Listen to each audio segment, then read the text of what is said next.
What's up, family? I'm Marcus Warroja, the lead pastor of the Epic Nation.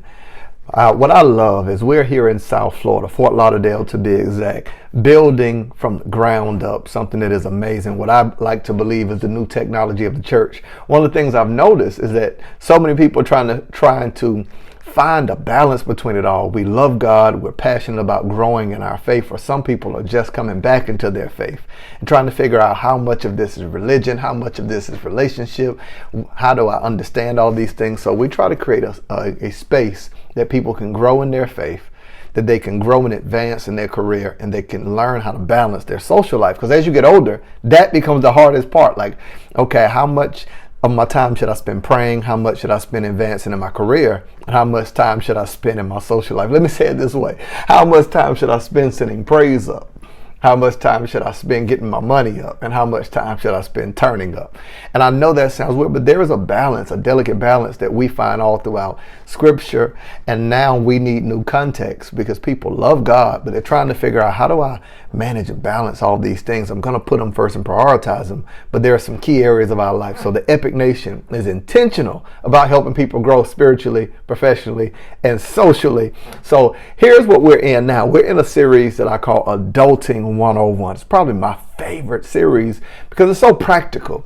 And one of the things we started with in Adulting 101, and I want to teach you this. Make sure you pause this or rewind, because I think it's some very great points that we've unpacked in this series. The very first message we entitled Pick Your Switch. Pick Your Switch. And what it was about was the idea of that as an adult, life is not going to be without pain or discomfort. That there's going to be some things that you don't feel like doing, but you got to do it anyway. Like, that's our mantra for Adulting 101. I don't feel like doing it, but I'm going to do it anyway. That's that underlining statement that half of the things as adults, we don't feel like paying bills. Some days we don't feel like going to work, or whatever the case may be, or whatever your life requires. But you're going to have to do it anyway if you're going to reach any level of success in life. So here's what we unpacked in terms of picking your switch. It's a colloquialism, an example, an analogy that draws us back to, if you grew up anything like me, you remember the day and time that your mother or your father or your auntie would tell you, you're in trouble, go out there and pick your switch. That means you were going to pick a limb and they were going to pick the leaves off of it, and you were going to get a whooping with it. What they were telling you is, be involved in picking your pain or your punishment. So I wanted to use that as a canvas to explain this to you. Make sure you get this, that life is the same way. You get a chance to pick your switch, but there are two pains to an adult: the pain of discipline or the pain of consequence. The pain of discipline says, okay, it's not going to be comfortable. If I'm going to go on a diet, it's not comfortable. If I'm going to go to the gym, if I'm going to wake up at 6 a.m., if I'm going to study for a test, if I'm going to financially budget and cut back things so now I can buy a home, that's the pain of discipline, that I want to do something, but it's painful to not do it. But the reason you're doing it is so you can reach a long-term result. Now, the opposite of that is the pain of consequence. It's where I give up control and don't pick my pain, but the pain now that I didn't pick, I just reap the consequence. I don't get to choose it. The beauty of the pain of discipline is you get to choose. You get to be involved in the process of your pain. With consequence, you don't. You just bound to whatever the responsibility of it. So here's what I would say. Nobody has ever sat down and says, you know what? One day I would love to get married and end in divorce. Like, I would love to spend money, time, effort, years of my life with someone. No. But the pain of consequence, if I have not disciplined myself to invest in the marriage, I reap the consequence of divorce. Nobody sits around and says, man, I would love high blood pressure. I would love high cholesterol. I would love to have some health issues. But when we don't have the pain of discipline to watch what we eat, to exercise, to do things for our cardiovascular health, the pain of consequence is our health declines. Nobody wants to get fired from a job. But when we don't have the pain of discipline to show up on time to get the job done, the pain of consequence is I end up unemployed. Nobody wants bad credit. But when we don't have the pain of discipline to pay bills on time, the pain of consequence hits us and life whoops us. And that's what I want you to get. It's no longer your parents whooping you. It is life whooping you because you have not employed the pain of discipline. How does this draw back to your childhood? My mother used to do something that I thought was great. She wouldn't be on your head and constantly nagging about cleaning your room. I would get ready to go somewhere and she'd say, you're not going anywhere because that room isn't clean.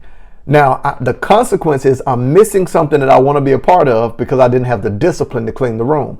Life does that. It locks you out of opportunities that you want, need, or desire when you don't employ the pain of consequence. And this is what Jesus did. Here's my point. Here's what Jesus did in the Garden of Gethsemane. He is battling with the pain of discipline versus the pain of consequence.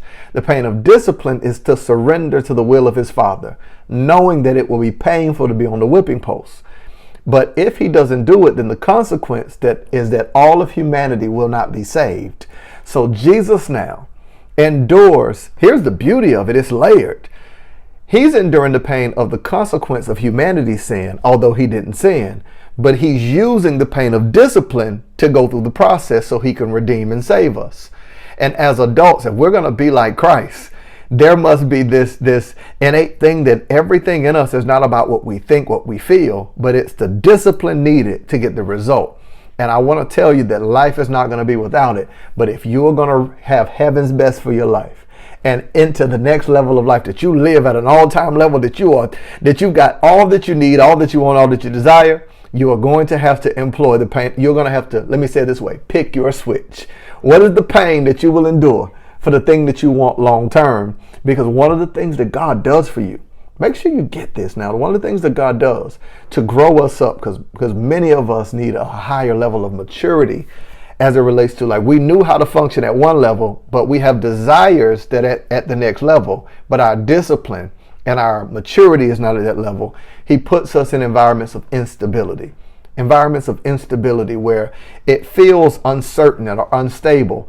And here's what life does. Every single beneficial thing that you've enjoyed in life has been in an environment of instability. When you first started crawling, it was unstable. When you first started walking, it was unstable. You'd walk a few steps and fall. When you rode a bike for the first time, it was unstable. And the same pleasures of your childhood become the same environment of your adulthood, that when you want a new career, when you want to move to a new city, get into a relationship, start a new career path, start a business, invest into something, join a new church, there are going to be areas, placement, environments of instability, but that instability now allows you the possibilities of growth, that you begin to now get comfortable with it long enough and build up the muscle of the discipline. And the more you do it, the more stable it becomes. Think about when you first got online, how you're like, what is social media? You didn't know what it was, how to post. You didn't know how. You took forever to come up with a caption. And think about when you first started driving. Think about your first relationship. That first relationship, how it was unstable. To give up control of your life, give up your emotion. But it was sometimes the best thing you ever did, because the benefits that come from that environment of instability is growth. Same is done in the gym. So what I want to push us all towards, Adulting 101, how do we grow in God? How do we advance in our career? And how do we develop and expand our social structure or our network? And those are the things that I think that God is really doing for us right now. So man, I encourage you, I'm going to stop right there. If you have not, log in online. No matter where you are in the world, you can be a part of the Epic Nation. We have a vibrant, ongoing community that is in multiple states and countries, but we are physically here in Fort Lauderdale, Florida. So I encourage you to come, invite a friend, or to join us online. Don't just watch, be an active part, that you get an opportunity to be a part. We're trying to launch global small groups and things of that nature. So no matter where you are, you can be an active part of the vision of the Epic Nation to merge faith and business, to bridge the gap between the spiritual life of Sunday morning, the professional life of Monday through Friday, and your social life of the weekend. We are redefining what church is. We want you to be a part of it. I'll talk to you in a minute. We are Epic, empowering purpose, inspiring change. I'll see you in a minute.